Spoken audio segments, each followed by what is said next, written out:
Bismillahirrahmanirrahim. Assalamualaikum warahmatullahi wabarakatuh. Waalaikumsalam. Innal hamdalillahi nahmaduhu wa nasta'inuhu wa nastaghfiruh wa natubu ilaihi wa na'udzu billahi min syururi anfusina wa min sayyiati a'malina.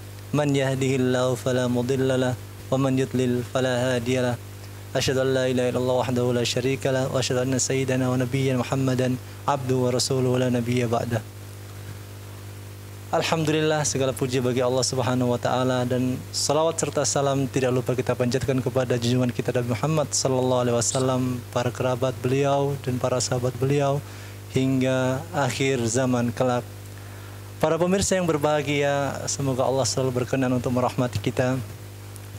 Senang rasanya bisa kita kembali bersua dan berjumpa di salah satu majelis ilmu, ya, yang kita harapkan semoga majelis-majelis seperti ini bisa memberikan manfaat kepada kita. Para pemirsa yang berbahagia, hafidhakumullah jami'an. Pada kesempatan kali ini kita akan menggali ilmu dari salah satu ahli dalam bidang terorisme, ya, yang sekarang ini lagi marak diperbincangkan di media-media, ya. Ketika banyak media menyindir Islam, ya, dengan tuduhan-tuduhan, ya, menyindir kaum muslimin dengan tuduhan-tuduhan yang tidak berdasar, khususnya, ya, tuduhan yang sangat kejam terkait dengan terorisme. Nah, apakah benar sebenarnya Islam itu mengajarkan terorisme kepada para pemeluknya? Ya. Para hadirin sekalian, kita akan berbincang dengan guru kita, yakni Ustadz Abdurrahman Ayyub, hafizahullah ta'ala, dan kita pada kesempatan kali ini meminta beliau untuk memberikan faedah kepada kita terkait terorisme secara khusus. Ya. Assalamualaikum Ustadz. Waalaikumsalam warahmatullahi wabarakatuh. Kaifa halukum Ustadz? Khair, alhamdulillah. Ustadz Abdurrahman Ayyub, hafizakumullah jami'an. Ketika kita melihat, ya, ada beberapa oknum dari kaum muslimin itu melakukan semacam perjuangan, ya, dengan bentuk yang nampaknya atau zahirnya itu tidak sesuai dengan Al-Quran. Mereka tidak sesuai dengan Al-Quran dan Sunnah, bahkan, ya, mereka menamakan itu jihad. Nah, apakah pengeboman yang dilakukan oleh oknum-oknum tersebut, ya, di tempat-tempat umum tersebut sesuai dengan makna jihad yang sebenarnya yang disyaratkan oleh Allah Subhanahu wa taala dan Rasulnya? Baik, silakan Ustaz. Ya. Bismillahirrahmanirrahim. Allahumma shalli ala Muhammad wa ala ali Muhammad kama shallaita innaka Hamidum Majid wa ba'd.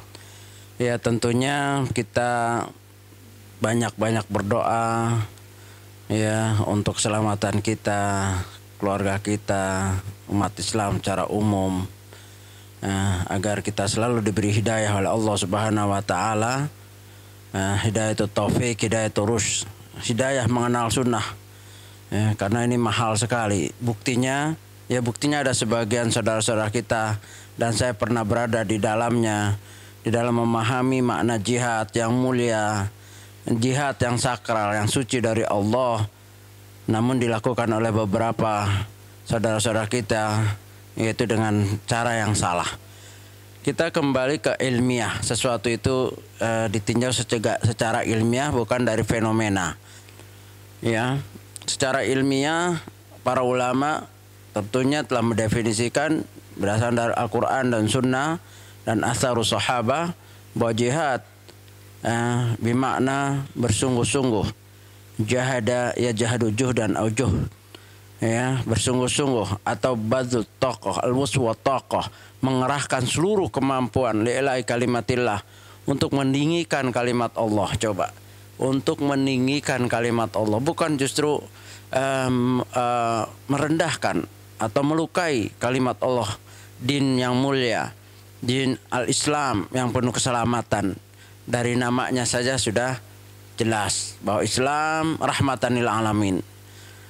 Adapun mereka memahami jihad dengan bentuk-bentuk yang seperti yang kita lihat akhir-akhir ini, Itu sangat memprihatinkan dan itu sangat ironis, bertentangan jauh dengan Islam yang rahmatan lil alamin. Saya kasih contoh ya di dalam hadis di mana Allah memerintahkan innallah kataba al-ihsan ala kulli syai'in.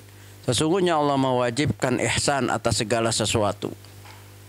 Ya, fa idza qataltum fahsinul qatla. Kalau kamu berperang membunuh maka berperang dan membunuhlah dengan cara baik.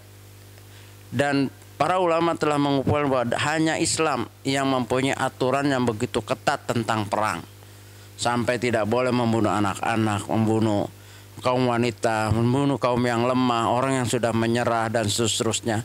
Bahkan di dalam Sahih Bukhari, tanaman-tanaman pun tidak boleh dirusak. Itulah Islam. Tapi coba kita lihat sebagian saudara kita, dan kita selalu berdoa kepada Allah agar mereka diberi hidayah, karena hidayah ini milik Allah. Dan kita menyeru pada mereka dengan kasih sayang, kecintaan, karena mereka adalah saudara kita yang salah di dalam memaknai jihad. Para ulama telah memfatwakan, diantaranya Syekh Muhammad Shalih Utsaimin dalam kitabnya, dalam risalahnya tentang batalnya atau rusaknya bentuk-bentuk jihad yang seperti itu. Begitu juga Syekh Muhsin telah menjelaskan tentang bahwa jihad-jihad bom bunuh diri atau bom-bom yang dilakukan itu adalah murni irhab atau terorisme. Dan terorisme ini bukan bagian daripada agama. Dan agama itu tidak bisa dikaitkan dengan teror. Agama manapun ya tidak mengenal yang disebut teror. Karena teror kalau kita bicara secara bahasa ya walaupun saya bukan orang akademis dalam hal ini, tetapi kita bisa mengutip beberapa. Teror itu adalah suatu aktivitas atau gerakan yang acak dengan sasaran yang acak untuk menimbulkan ketakutan, untuk menyampaikan suatu misi tertentu. Jadi memang bukan hanya orang Islam atau orang yang mengatasnamakan Islam. Di semua faham Islam, di semua negara hampir ada yang namanya terorisme. Di Jepang ada juga terorisnya. Di Inggris ada IRA itu teroris juga. Di Italia. Nah, di Indonesia karena mayoritas kita kaum muslimin, maka orang-orang yang terkait dengan gerakan terorisme itu kebanyakan mengatasnamakan Islam. Padahal Islam berlepas diri dari perkara-perkara yang mereka buat. Memang awalnya dulu juga saya memahami bahwa itu adalah jihad untuk meninggikan kalimat Allah. Namun coba kita perhatikan apa yang ditirikan kalimat Allah apabila korbannya kaum wanita, kaum yang lemah dengan bentuk pengaboman di tempat-tempat umum. Mereka tidak siap perang. Mereka ingin kehidupan. Ada yang sedang mencari pekerjaan, ada yang sedang hamil, ada yang sedang untuk mencari nafkah. Bahkan imam masjid yang tidak tahu urusannya. Terus satu pihak menganggap itu perang. Ini suatu kezaliman.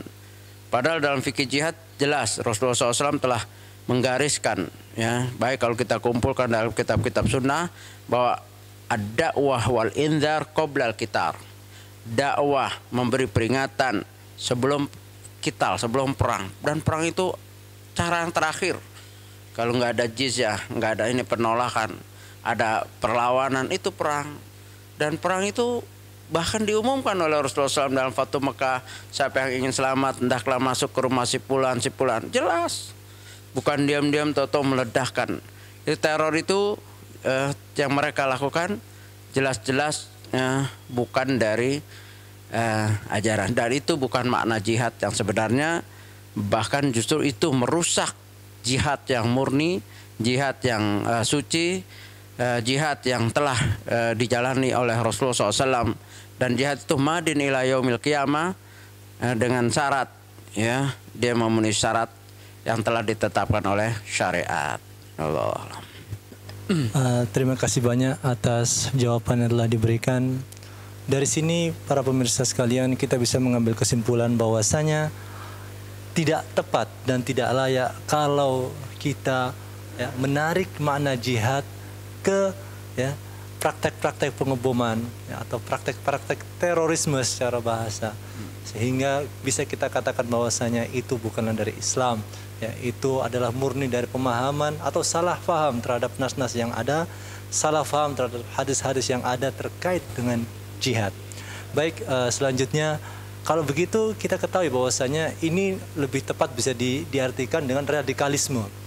Nah, Ustadz Abdurrahman Ayub hafidzakumullah jami'an. Nah, bagaimana Ustadz cara deradikalisasi yang efektif ya, menurut antum Ustadz? Iya, memang istilah deradikalisasi memang mungkin sebagian kita tidak akrab. Tetapi inilah pekerjaan ulama sebetulnya. Sebelum istilah deradikalisasi terkenal, para ulama telah menjalankan secara prakteknya, terutama ulama yang bermanhaj dengan Ahlussunnah wal Jamaah. Ya, maka tidak ada jalan terbaik ya, deradikasi yang tepat kecuali kembali kepada apa yang Allah telah perintahkan, apa yang telah Nabi ajarkan, apa yang telah para sahabat, yaitu kembali kepada Al-Quran dan Sunnah ala fahmi salafis soleh. Coba kita lihat bahwa di dalam Islam haram ghulu, berlebihan. Radikal itu kan ghulu, ekstrim, berlebihan. Dalam surat An-Nisa, dalam surat Al-Maidah, Allah telah mengharamkan kepada agama-agama terdahulu, ya ahlal kitab la taghlu fi dinikum, wahai ahlu kitab, jangan kamu berlebihan, jangan kamu ekstrim dalam agamamu. Nah, sering kita baca tafsir ataupun kaidahnya, selama suatu itu bukan khusus, maka umat selanjutnya juga kena.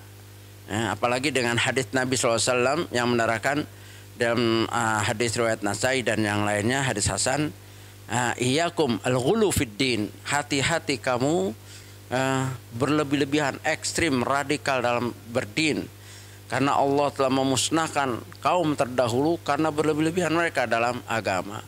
Jadi sebelum ada istilah deradikalisasi, Islam sudah mengharamkan segala bentuk radikal, ekstrim. Jadi berdinlah dengan yang benar, mutawassit, tidak berlebihan, tidak juga jangan ifrat, jangan tafrid, jangan ekstrim, jangan juga meremehkan. Berjalan apa adanya sesuai dengan Al-Quran dan Sunnah alaman salafis soleh.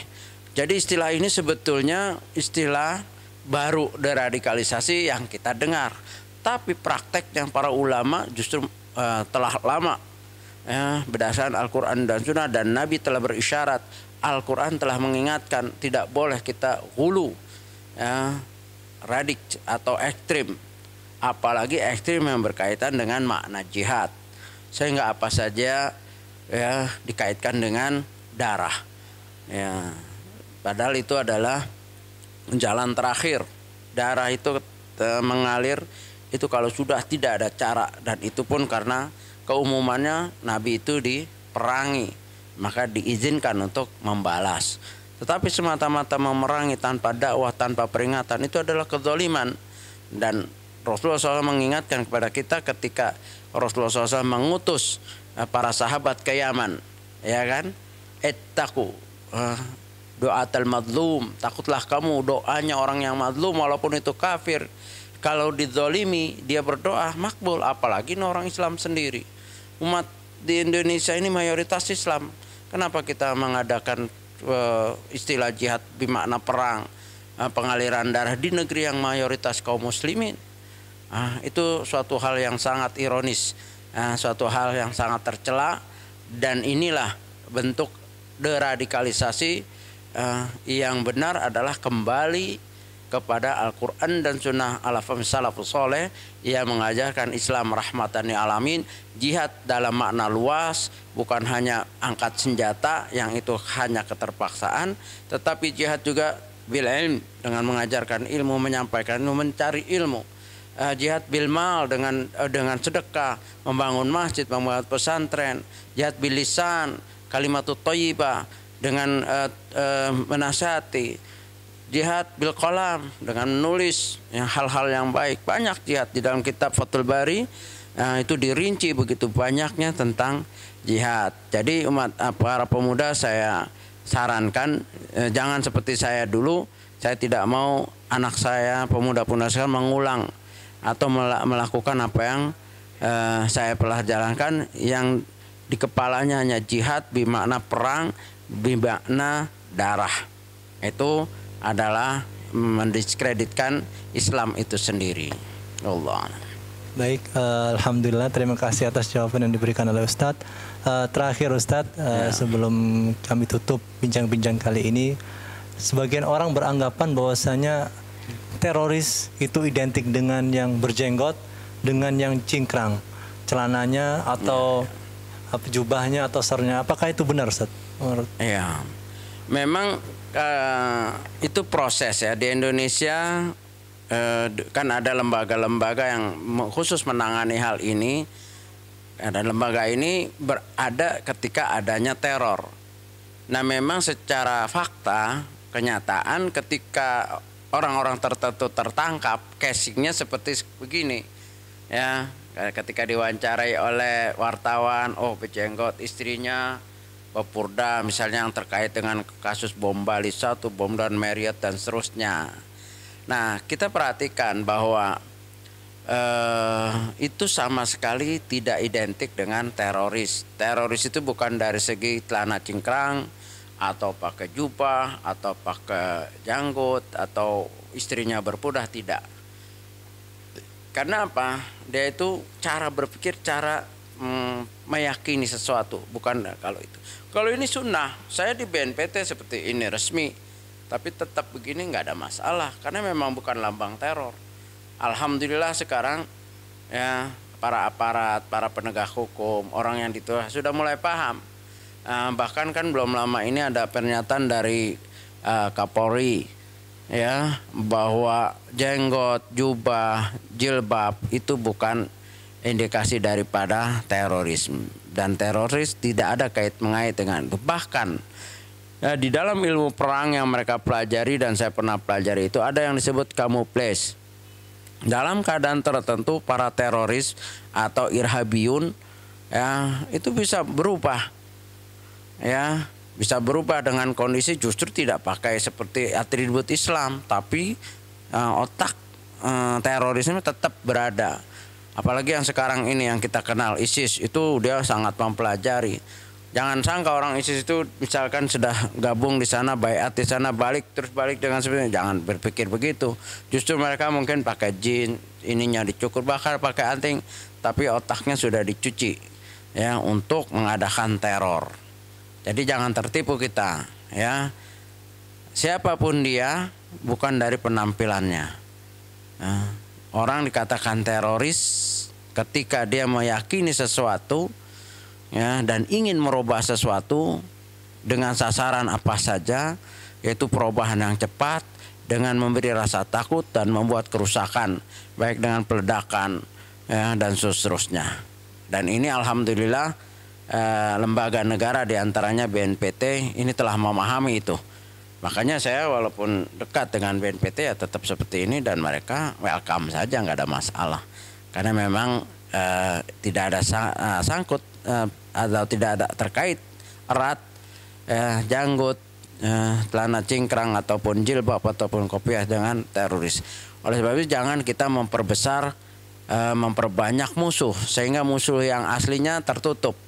Bayangkan kalau semua orang yang berjanggut ini teroris.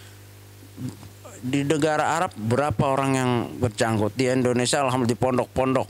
Dulu juga pahlawan-pahlawan kita seperti Imam Bonjol apa jadi teroris itu. Ya, banyak itu pahlawan-pahlawan yang memakai janggut. Nah, jadi tidak identik. Ini adalah sunnah setiap muslim yang memang ingin mencontoh Rasulullah SAW yang qudwah hasanah, suri tauladan, hendaklah dia berusaha kalau diberi rezeki oleh Allah ya dengan tumbuhnya janggut ya dipiara. Ya wallahu a'lam. Baik, jazakumullah khairal jaza atas jawaban yang telah diberikan oleh Ustadz Abdurrahman atas, dan terima kasih juga atas waktu beliau. Dan sekali lagi pemirsa, kami ingin mengulang kembali, kami ingin katakan bahwasanya beliau adalah staf ahli BNPT ya hingga kini, dan beliau beberapa kali muncul di media TV nasional. Dan semoga kita semua bisa terlindungi dari paham-paham yang menyimpang, paham-paham yang tidak benar, dari pemahaman yang salah terhadap Al-Quran dan Sunnah, dan semoga kita bisa berislam sebagaimana berislamnya para sahabat Nabi, dan semoga kita bisa menjaga lisan kita, menjaga perbuatan kita, dan menjaga hati kita. Semoga apa yang kita dapatkan pada kesempatan kali ini berfaedah untuk diri kita dan orang lain, dan semoga Allah Subhanahu wa taala memberikan kita ilmu, memberikan kita kemampuan untuk mengamalkannya, dan memberikan kita kemampuan untuk mendakwakannya. Kita tutup dengan kafaratul majlis. Subhanakallah bihamdika asyhadu an la ilaha illa anta astaghfiruka wa atubu ilaik. Wassalamualaikum warahmatullahi wabarakatuh. Waalaikumsalam.